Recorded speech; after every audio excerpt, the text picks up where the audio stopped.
C'est bon le cadrage, ça va à peu près? Hier, j'ai raconté à mes enfants pour les endormir une histoire. En fait, j'avais pas trop de patience et, et j'ai inventé une histoire très rapidement. Et j'ai dit, il y avait un petit garçon qui il voulait aller très très très loin pour avoir un fruit qui était sur un arbre très lointain. Donc il est parti, il a fait un grand voyage, il est arrivé là-bas. Et puis, au moment d'arriver de prendre le fruit, il a vu des oiseaux merveilleux. Et il s'est dit, ah là là, je veux plus le fruit, je veux les oiseaux.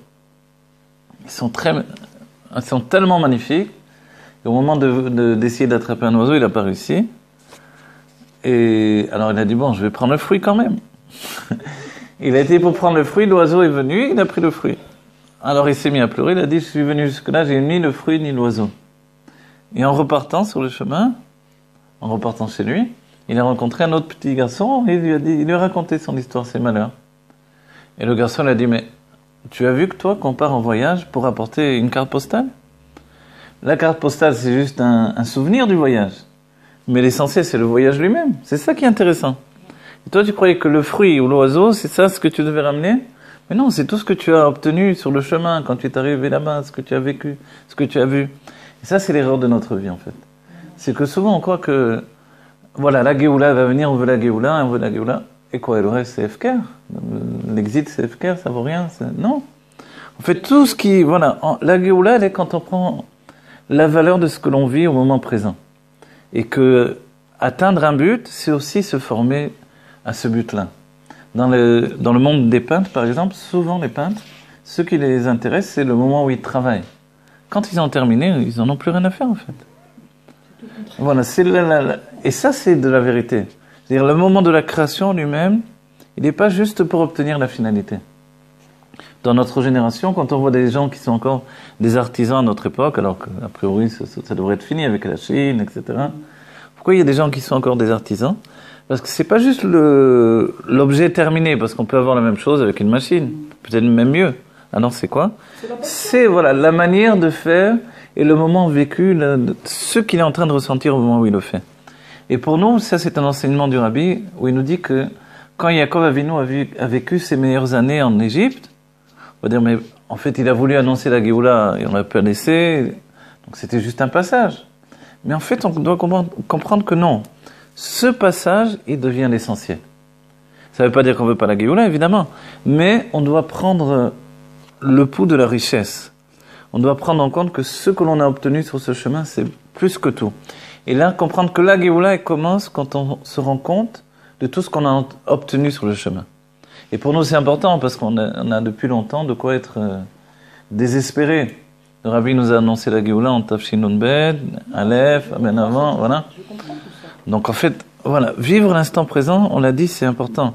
Mais se rendre compte que j'ai évolué tellement, et qu'en soi c'est une Géoula, que mon état d'esprit s'est transformé. C'est vrai qu'il y a des choses qui ont disparu de ma vie. C'est vrai qu'il y a des choses qui ont tellement changé, des choses que je croyais importantes qui ont disparu, voilà. Finalement, je m'essentialise en fait. On va vers l'essentiel, donc on se dénude. Une personne, elle avait l'impression au début que si elle sortait pas avec son sac Vuitton, avec son chapeau, je sais pas quoi, avec ci et ça, ses talons, je sais pas quelle marque, elle pouvait pas sortir. Petit à petit, elle s'habitue et puis voilà. Un jour, elle sort même en basket et elle est bien. C'est-à-dire que la vie, elle n'est pas ce que l'on pensait. Nous-mêmes, on n'est pas celui qu'on croyait. C'est seulement au bout du voyage, quand on regarde et que l'on découvre ce qui s'est passé, ce qui s'est fait, combien ça m'a transformé, qu'on comprend finalement l'idée que la Géoula, c'est l'instant présent. Et c'est comme ça qu'on apporte la Géoula Amitid Vashlema. C'est même pas transformer, c'est dévoiler le vrai. Voilà. Mais transformer, ça va dans ce sens-là. Transformer, c'est arriver à dévoiler ce qui est déjà. Puisque le Tzimtzum est no kepshuto, puisque Dieu ne s'est pas retiré, il s'est seulement volé. Donc en fait, toute transformation, c'est juste comme enlever de la poussière, comme nettoyer. On a dit même la Chassidut, le Rabbi Riyad a dit. La Chassidut, c'est pas une nouvelle chose.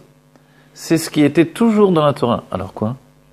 La nouveauté vient du fait qu'on a juste allumé la lumière alors que tout était dans l'obscurité. Voilà. Dans notre vie, des tas de choses étaient dans l'obscurité, d'autres étaient éclairées, et on voyait que celles qui étaient éclairées. Avec le temps, on s'aperçoit que tout ce qui était dans l'obscurité prend une importance très très grande. Et c'est ça notre transformation humaine, le dévoilement de ce que l'on est vraiment, c'est plus important que tout. Et c'est pour ça que notre âme animale est importante, qu'elle nous mène vers nous-mêmes, qu'elle a un moteur de vie extrêmement puissant qui nous donne de rencontrer Dieu dans le monde. Et que ce monde, finalement, il est important en lui-même. C'est-à-dire, à ce niveau-là, il n'y a plus une importance de réussir, pas réussir. Voilà, exactement. Et ça, ces notions-là, chez les chassidim, c'est une éducation. Et chez le rabbi, ça devient vraiment un mode de vie, en fait. Et on va dire que c'est pas évident, parce qu'on a un enjeu qui est important, plus que tout. Entraîner la Géoula Amétit V'Ashlema. Comprendre comment on peut la provoquer, mais en même temps, les jours passent, et on se rend compte que si les jours passent, c'est-à-dire que Dieu accorde de l'importance à ces jours-là. Et si moi, j'en accorde pas de l'importance à ces jours-là, c'est que je suis pas en osmose avec la volonté de Dieu. Et les jours que l'on vit, même si ça nous semble des fois des jours de galoute, ces jours d'exil, en fait, c'est la volonté de Dieu également. C'est ce que dit le Tanya, c'est ce que dit le Rabbi dans les Devoirs Malchut, c'est ce que l'on étudie maintenant, c'est essentiel en fait. Donc, voilà, aujourd'hui je me retrouve dans cette situation, c'est pas le demain, mais il y a des choses qui sont là et qui sont importantes. Il faut que j'en prenne possession en fait. C'est-à-dire d'être dans l'acceptation de tout ce qu'on est en train de vivre en réalité. Voilà, être dans l'acceptation, ça nous enlève aussi cette brisure que l'on traîne avec nous.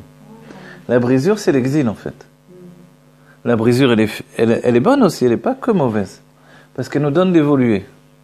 Vous voyez, la brisure, souvent, je me rends compte que les gens qui n'ont pas de brisure en eux, ils sont impitoyables. Vous voyez, prenez un directeur d'entreprise qui a eu aucune brisure dans sa vie, c'était qu'une suite logique de... Voilà. Alors, il n'arrive pas à comprendre les autres, pas du tout. Les employés, pour lui, ce sont des objets, ce n'est pas des êtres humains. J'ai entendu, il a dit, la réussite de ce monde, c'est l'échec du vrai de nous, et l'échec de ce monde, c'est la réussite. Ah d'accord, oui, d'un certain point de vue, c'est comme ça. Un homme qui est fragilisé, un homme ou femme évidemment, Qui a été brisé. voilà, il est plus riche. En Manasot, c'est comme ça. C'est bien. Et c'est ce que Dieu a voulu. C'est l'action de l'exil. C'est ce que l'on a étudié dans Parashat Tetzavé, l'olive qui est concassée, elle va faire sortir l'huile. Alors on a déjà passé le côté de concasser, etc. Maintenant, nous, on doit admettre que c'est quelque chose de bien aussi en soi. Pas que l'exil, il est bien, mais que notre brisure personnelle, elle nous a humanisés. Et c'est très bien. Je ne sais pas comment vous dire. Moi, je me rappelle dans les milieux de la Torah, des collèges, etc. Quelquefois, l'état d'esprit, il est impitoyable. Il n'est pas... Les goïms, c'est des animaux sauvages. Les juifs qui ne sont pas religieux, on ne sait pas trop ce qu'ils en pensent. Ils vont leur faire, par pitié, ils vont leur donner un peu de Torah, ou ils vont les attraper pour mettre les tefilines. La pensée est totalement inhumaine.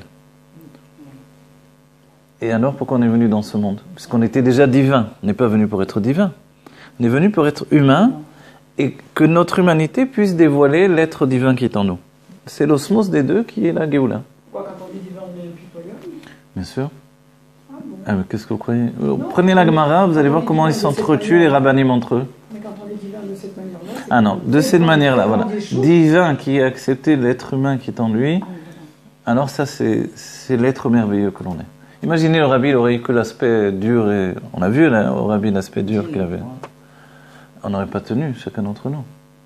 Les religieux, ils se sont perdus dans leur religion. Sont perdus en cours de route. C'est le piège de l'exil, et c'est pour ça que le rabbi nous dit le sortir de l'exil de l'Akdoucha, c'est le grand travail. C'est Mirov Haïtim, le Remetria. Voilà, exactement. Ça, on voit. Tellement d'arbres, on ne voit pas la forêt. Tellement Ouais. focalisés sur Les détails de la vie. Ils oublient le but. Mais voilà, les religieux, c'est nous aussi. Mais on est des religieux, pas religieux en même temps. Oui, on est de cette génération qui n'existait pas trop. Sadique et rachat en même temps, quoi. C'est vrai. Et c'est drôle, on ne pense pas comme un sadique du tout. On pense comme ceux qui ne sont pas religieux, la même chose, il n'y a pas de différence. Peut-être que c'est particulier à la chassidut Chabad, je ne sais pas. Mais en tout cas, les balais de Tchouva dans le monde Chabad, on est comme ça. Les balais de Tchouva dans le monde Sfarad aussi, ils sont plus ou moins comme ça aussi. C'est-à-dire, l'état d'esprit de la génération, c'est un mélange de Gdusha et de Chol. Et ça correspond au fait de la Gola qui devient Géoula, c'est ce qu'on est en train de vivre. Donc c'est normal d'un certain point de vue. Tout ça à cause de Internet, à cause de la télévision, à cause des films, à cause de... Voilà. À cause, c'est peut-être pas péjoratif en français, vous savez. Alors grâce, si vous voulez. Grâce, et... il y a du bon et du mauvais. Il faut toujours faire le travail de trier. Le libre arbitre, il s'arrête jamais. Et le libre arbitre, il commence quand on décide de l'avoir. Même si c'est qu'une... On décide de l'avoir, de le posséder. Même si c'est une sensation, c'est une décision avant tout. C'est-à-dire, chacun de nous, on peut délaisser notre libre arbitre. On se lève vivre et on est complètement... On devient une plante. Mais quand on a décidé que, non, les choses, elles ne sont pas obligées de rester comme ça. Je crois que le seul libre arbitre qu'on a, c'est de vivre dans cet état d'esprit, dans cet état d'esprit. Ouais, c'est ça, en fait. C'est pour ça que c'est un des articles de foi. C'est-à-dire, il faut le prendre sur soi comme une réalité. D'un certain point de vue, on comprend que le libre arbitre, c'est aussi un chidouche de la chassidoute. C'est-à-dire que quand le Baal Shem Tov a défini que Dieu avait l'ashgara pratit, la divine providence, sur chaque individu, même dans les animaux, même sur chaque grain, on va dire, brin d'herbe, sur chaque graine dans la terre, on va dire, adkedeka, les sages pensaient que c'était de manière générale. C'est-à-dire tous les chevaux, tous les animaux sauvages peut-être, tous les lions, mais pas chaque individu. C'est le chidouche du Baal Shem Tov de dire chaque individu. Se comporte pas suivant son instinct. Dans nos générations, on se rend compte que c'est pas toujours le cas, effectivement. Ah ouais. Ouais. Aujourd'hui, on voit quelquefois des vidéos, les gens aiment bien diffuser ces vidéos-là, où les animaux ont des comportements humains, où un lion va sauver une gazelle ou un truc. Contre nature totale. Je vois l'humain, il a un comportement animal. Ah oui, voilà, parce que les choses commencent à se confondre. Mais ça, vous voyez, ça fait partie des éléments qui vont vers la Géoula. Les animaux vont retrouver le date. Oui. Les animaux, ils ont un comportement humain. Mais écoute, avant, je ne me rappelle pas dans les siècles précédents. En tout cas, ouais. Peut-être, hein, mais on n'a pas vu souvent. Moi, une fois, j'ai vu une vidéo, un hippopotame qui vient sauver une gazelle d'un crocodile. Vous avez vu ça? Et d'autres vidéos, c'est contre nature en vérité. D'habitude, les animaux, se fait manger, c'est la nature, quoi. Le chien qui se met en danger pour sauver le soldat. Ah oui? Il a été blessé gravement. Ah ben, ouais. Non, moi, ce que j'ai vu, c'est un sentiment d'amour entre l'animal et son maître. Mm-hmm. Mais quelque chose de pas normal, je veux dire. C'est pas, on va dire, un chien qui est fidèle et tout ça. Ça peut être un hippopotame, je vous jure, j'ai vu. Alors, il y a des choses qui sont en train de... Les animaux dans la Géoula vont avoir le date. Le date, c'est-à-dire une conscience divine. Dans la Géoula, il n'y aura pas d'autre conscience que la conscience divine. Il n'y aura même plus une conscience... Il n'y aura pas de conscience animale. Elle sera limitée, Ouais. quand même. Elle sera pas à notre niveau, Oui, mais ils auront un date. Mais au début du monde, les animaux avaient du date. Les animaux, c'était les anges au début du monde. Oui. Parce qu'il n'y avait pas d'animaux, puisqu'Adam et Rishon étaient dans le monde de Bria. Donc alors, comment ça se fait que l'idée d'animaux, il s'est uni avec les animaux, vous vous rappelez? C'est avec les anges. Chayot, Vebemot, ce sont les anges. Et de là découlent les animaux, de la Merkava. La Merkava, ce sont des anges. Donc en fait, dans la Géoula, les animaux redeviennent d'un certain point de vue des êtres doués de date. Physique, matière, comment Par la faute d'Adam Rishon. parler de C'est lui qui a défini l'animal dans sa réalité. Il y avait un projet divin, mais il est devenu effectif qu'après la faute.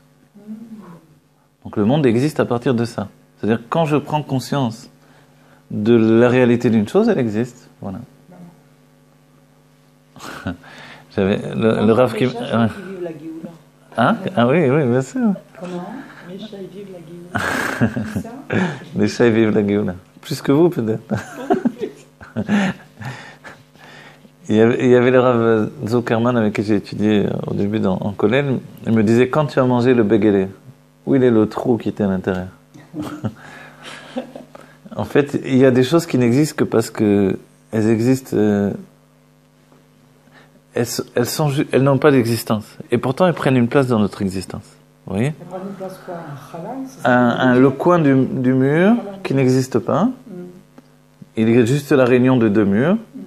Mais il n'existe pas lui-même. Et pourtant, il est là, voilà. Donc ce coin, il existe a priori, mais il n'existe pas. Dès qu'on enlève un mur, il n'y a plus de coin du mur. Quand j'ai mangé le béguélé, il n'y a plus le cercle qui était à l'intérieur. Donc en fait, il n'a jamais existé. Le coin du mur, en fait, il n'a jamais existé. Même dans Shabbat, la Ben Hashmashot, le coin du temps, qui est le Ben Hashmashot, c'est-à-dire entre le jour et la nuit, ça n'existe pas non plus. C'est juste parce qu'on ne sait pas discerner quand termine le jour, quand se termine le jour, et quand commence la nuit. Mais attendez, le coin du mur, qu'est-ce que ça veut dire vous enlevez un mur, il n'a jamais existé. Vous enlevez les murs, la maison n'a jamais existé, c'est pareil. Ok, si vous voulez, mais Ben oui, le coin, est-ce qu'il existe ou non? En fait, il existe le mur du côté droit, le mur du côté gauche. Les deux réunis, ça va donner ce qui s'appelle le coin. Mais le coin, c'est pas une existence à part entière. Le secret, l'explication de tout ça, c'est pas de moi, hein, c'est dans la Chassidut, l'Anmorem Saï, le Paritcher. C'est tellement de choses. Notre date, en fait, il n'existe pas. Notre date, il est justement comme l'inconscient.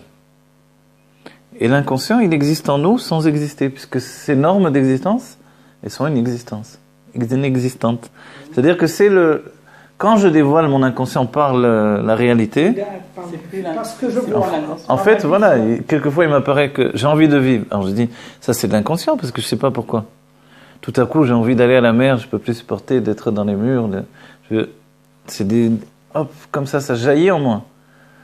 Mais en fait, d'où ça vient, qu'est-ce que c'est? Vous voyez? C'est quelque chose qui n'existe pas dans les normes de notre existence. Mais dans la Géoula, tout ça, ça va exister vraiment. On va voir l'explication de tout ça. On va voir... Plus que l'explication, on va vivre véritablement avec notre inconscient de manière libérée. Les forces cachées de notre âme, d'après la Chassidut, elles vont être totalement libérées.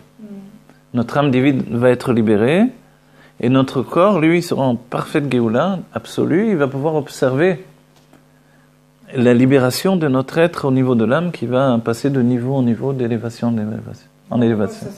Alors si c'est ça, pourquoi ça serait un mal de vouloir atteindre cette notion, ce but finalement Quoi La Géoula. La Géoula, je croyais d'aller à la mer. Non, d'aller à la mer, c'est bon. Non, mais je vous dis la vérité, regardez, notre galoute, elle est que justement, si je suis là maintenant avec vous en train d'enseigner dans la maison, je ne peux pas être au bord de la mer en même temps, vous voyez? Mais peut-être que j'ai envie d'être au bord de la mer. Je dis non, il faut être raisonnable, viens en cours, on va à la prière, on va à la... Ok. En fait, c'est ça l'exil. L'exil, il est que on est obligé de s'obliger des choses qui enferment un petit peu notre âme. Je dis un petit peu, des fois c'est beaucoup. Oui.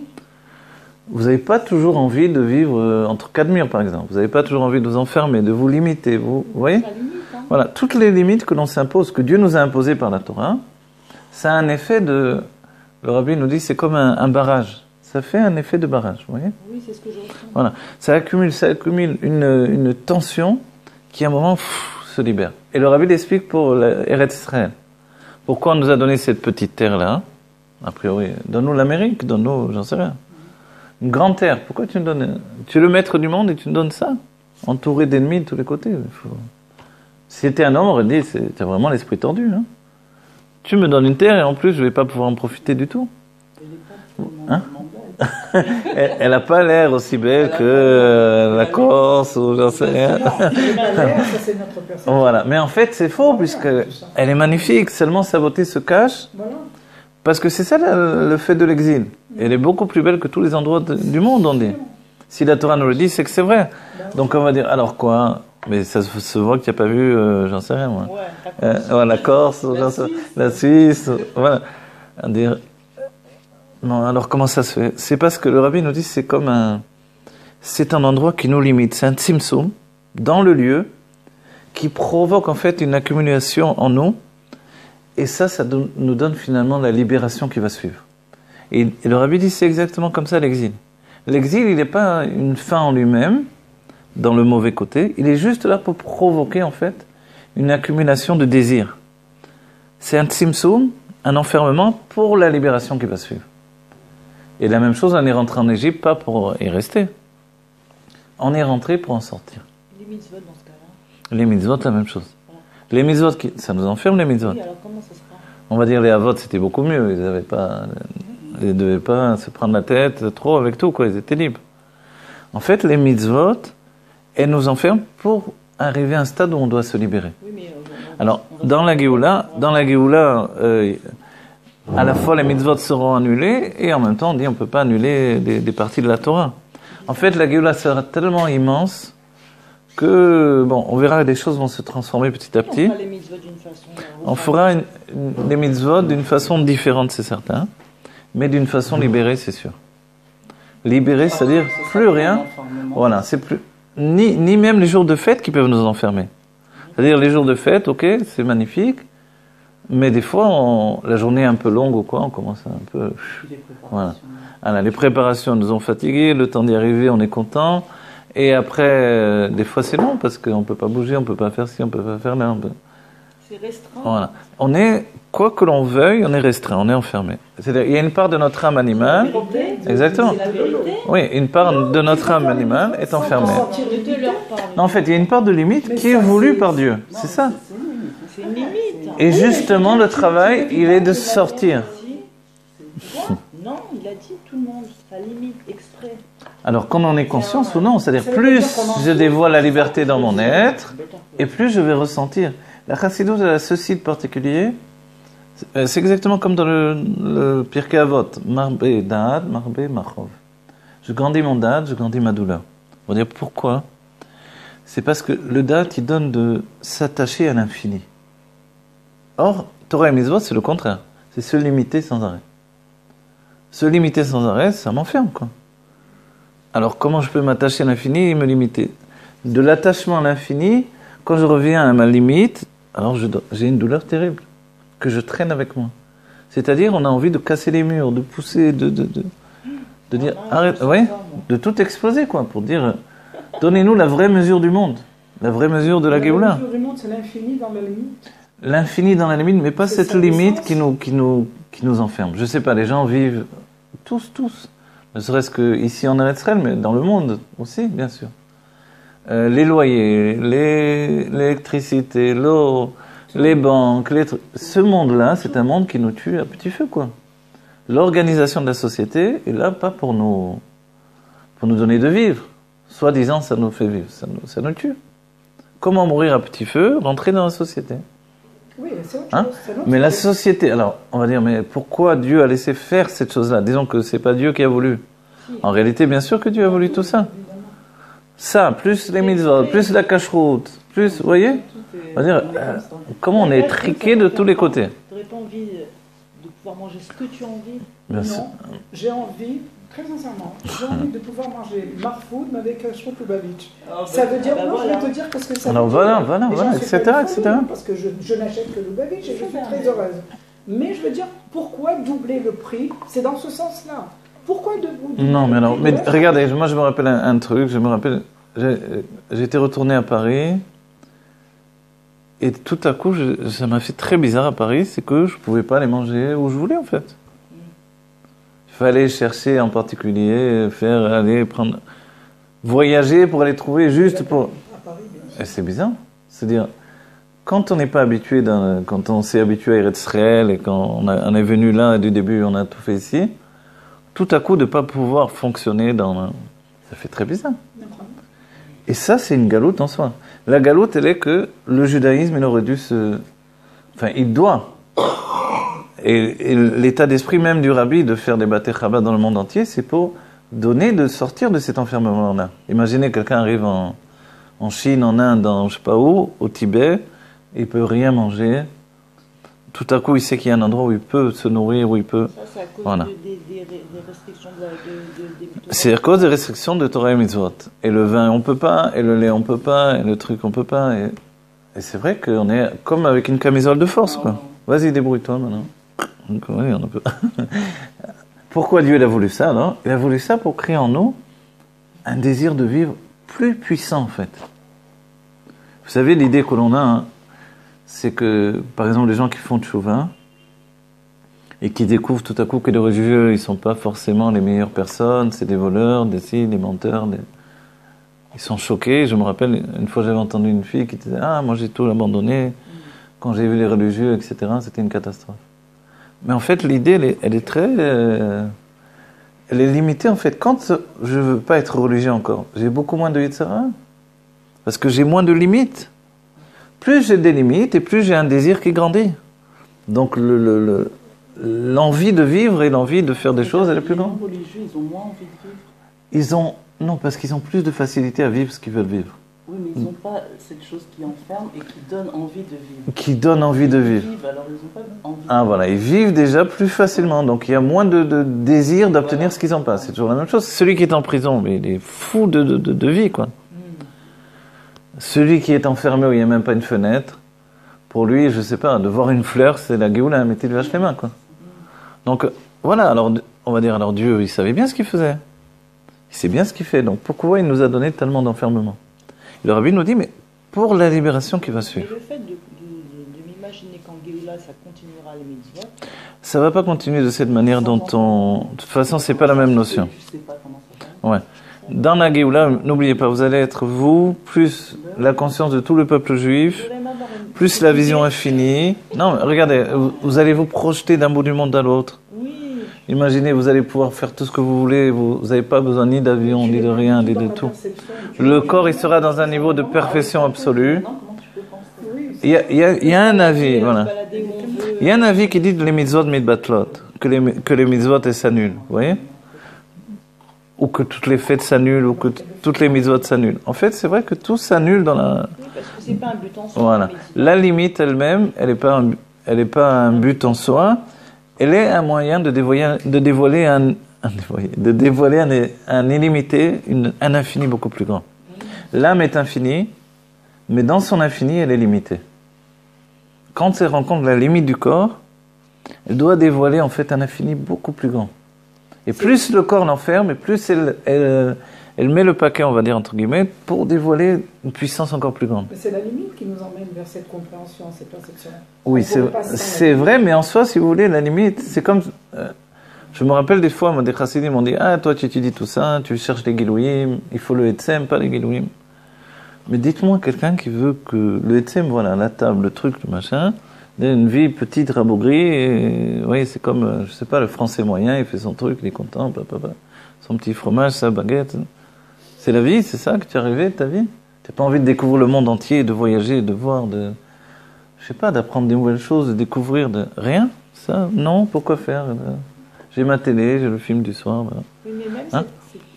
Même c'est de la non, cette idée que, voilà, on peut tout avoir vraiment en le vivant soi-même, ça c'est aussi une Géoula.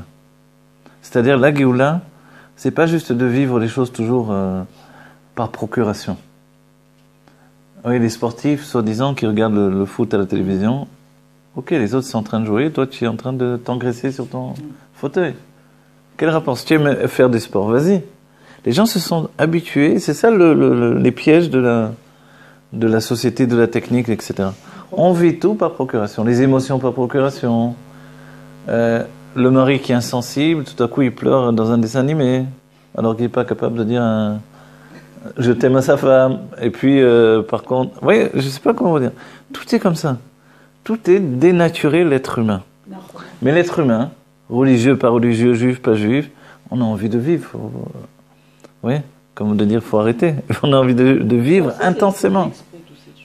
Les gens se réveillent. Oui, mais vous avez raison, bien sûr. Mais on s'éveille quand on commence à avoir une conscience de l'éveil. Parce que sinon, on peut rester enfermé. Et c'est l'image que le Baal Shem Tov a donnée. À son époque, il y avait des familles entières qui étaient mises sous la terre. Et ces familles-là ne connaissaient ni le jour, ni la nuit. C'est la nuit éternelle, ils ne voyaient rien. Ceux qui sont nés là-bas. Voilà, ceux qui étaient nés là-bas. Les autres avaient commencé à oublier déjà à l'extérieur. C'est horrible. Ils étaient bien. Et finalement, les enfants qui sont nés là, ils étaient bien. Ils croyaient que c'était la vie, quoi. La vie, c'était comme ça. Donc, ils n'espéraient pas d'autre chose. Et le Baal Shem Tov venait les sortir doucement, etc. Il leur a parlé de l'extérieur, il les a préparés. Parce que les sortir directement comme ça, c'est les tuer aussi. Mais en fait, la Chassidoute, elle nous dit que nous, on est comme ça aussi.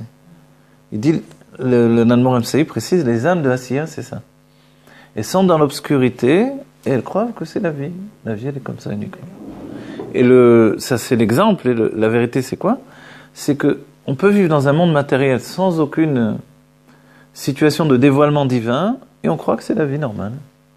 C'est la vie normale, mais tu sais pas que tout est divin. C'est pas grave que tu vois jamais le Créateur. Tu vois qu'un mensonge finalement. On vit dans le mensonge du matin au soir et tout est normal. C'est impossible à vivre, vous voyez? Il y a des gens qui s'imaginent la Géoula comme étant, ça y est, on va étudier toute la journée, on va être dans des yeshivot. Pas du tout, pas du tout. Quel rapport? Le Zohar, déjà, qui est un livre de Géoula, dans le Zohar, ils ne sont jamais enfermés. Ils ne sont jamais dans des endroits fermés. Ils sont tout le temps en train d'aller et venir entre le ciel, la terre, eux-mêmes, les Tanaïm de l'époque de Rabbi Shimon, ils n'étaient pas du tout enfermés. L'enfermement, il est venu par le sud, c'est l'exil. Il n'y avait pas de ghetto encore. Vous disiez tout à l'heure, ça ne vous dérange pas, vous vivez dans le monde, ça ne vous dérange pas de ne pas voir Dieu? Non, parce que, je ne suis pas là-dedans, mais je dis non, parce que Dieu, en vrai, il est corporisé. Alors, ils n'en veulent même pas, finalement. Parce que leur point de vision, ils voient depuis Dieu, ils voient le monde depuis eux-mêmes. Mais... Voilà, c'est la chose. Mais même, vous voyez, c'est pour ça que notre parachat est importante, parachat Bo, où Moshe Rabbeinu rentre dans le monde, en fait, mais pas dans le monde extérieur. Il rentre dans la poussière et dans l'essence du monde, dans Paro. Et à ce moment-là, il découvre que le monde matériel lui-même, il est infini. Et les lumières qui sont dévoilées à ce niveau-là sont comme une prière, vous voyez, une déchirure des lumières. Il y a les lumières tranquilles, pépères qu'on connaît, et puis tout à coup, tout explose, quoi. Comme le Baal Tshuva qui est capable de tout casser, tout jeter, tout... Comme Esav, pas comme Yaakov, comme Esav en fait. Esav, il fait peur en vérité. Nous, on le voit comme ça de loin quand on étudie. Mais si on vivait une journée avec Esav, on s'enfuirait en courant, quoi. Le bonhomme, il vole, il tue, il viole, c'est quoi son père, il n'a pas pris il n'a pas tué. Mais il n'avait pas des pistolets. Il aurait dû le tuer, son père. Au lieu de ça, il encourageait, il aimait, il veut le bénir. Mais il est Chayav Mita depuis longtemps, celui-là. Comment ça se fait? Vous voyez? En fait, c'est parce que c'est un matériau de vie brut qu'il est comme ça. Et on est tous comme Esav. Et si, en fait, au-dedans de nous, on est... Mais Esav, c'est une part de notre Géoula, c'est notre âme animale. Simplement, Yitzhak savait que si on arrivait à orienter Esav, c'était la Géoula, c'était Mashiach, en fait. Et Yaakov le savait lui aussi. Et Yaakov, c'est extraordinaire. Quand il a tout préparé, il me l'a vanguardé, etc., il ne s'est pas dit « je suis le Mashiach ». Il a dit « maintenant j'ai préparé les réceptacles, allons trouver le Mashiach qui est Esav, et lui il va porter maintenant la Géoula ». On va dire « mais attends, Esav le Mashiach, comment ça se fait que tu as pensé à ça ?» Et Yaakov s'est dit « ça ne peut pas être moi le Mashiach ». Mais ça ne peut pas être une fusion. Pourquoi? Parce que Yaakov il était trop sage, il était trop dans les kélim. Et on l'a obligé à être tortueux, etc. Lui, pas du tout, il ne voulait pas. Donc il a compris que la Géoula ne pouvait pas venir tranquille, pépère. Avraham Avinu, c'est pas quelqu'un tranquille, c'est une puissance. Donc en fait, à chaque fois qu'on voit en nous un désir de vivre qui a envie de tout casser, qui n'a pas envie de faire Torah et Mitzvot, qui n'a pas envie de se limiter, ça c'est un élan de Géoula qui est en nous. Mon travail, maintenant, puisqu'il faut leur faire entrer dans les kélim de Tikkun, des réceptacles qui sont positifs, c'est de l'organiser, vous voyez? C'est-à-dire comment je me débrouille, j'ai envie de manger des choses que je n'ai jamais mangées. Essaye de te débrouiller avec la cache-route pour manger des choses qui vont être meilleures que ce que tu as d'habitude, etc., etc., etc. On reste dans la restriction. Alors, on reste dans la restriction, mais cette restriction, vous pouvez y apporter cette même... Une liberté. Vous savez, je vais vous dire un truc. Moi, je me rappelle, je ne sais pas quel âge j'avais, disons 15 ans, 16 ans, 17 ans, 18 ans, je ne sais rien, ces âges-là.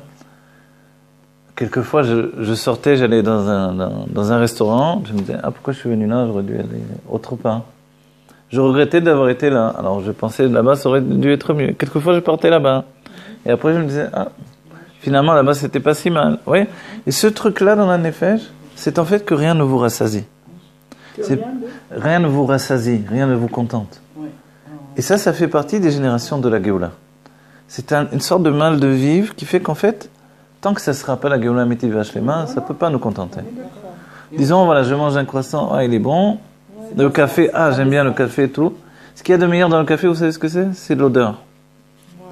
Le goût du café, il n'est pas si bon que ça. C'est la préparation. Voilà. Mais quand le matin on sentait le café, il y a déjà quelque chose de plus élevé, parce que c'est plus proche de l'âme en fait, plus spirituel. L'odeur du pain elle est meilleure que le pain, etc., etc., des choses.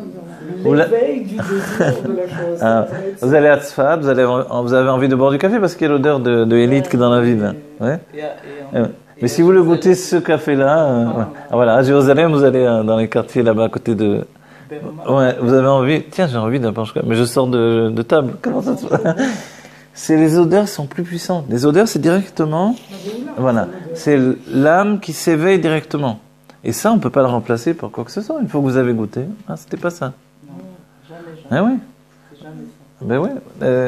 Moi, je me rappelle quand je travaillais dans la restauration, quelqu'un m'avait dit, tu veux attirer les clients, mets un peu de l'ail et de l'oignon dans une casserole, tu vas voir, les clients ils vont venir. Et c'est vrai que ça marche.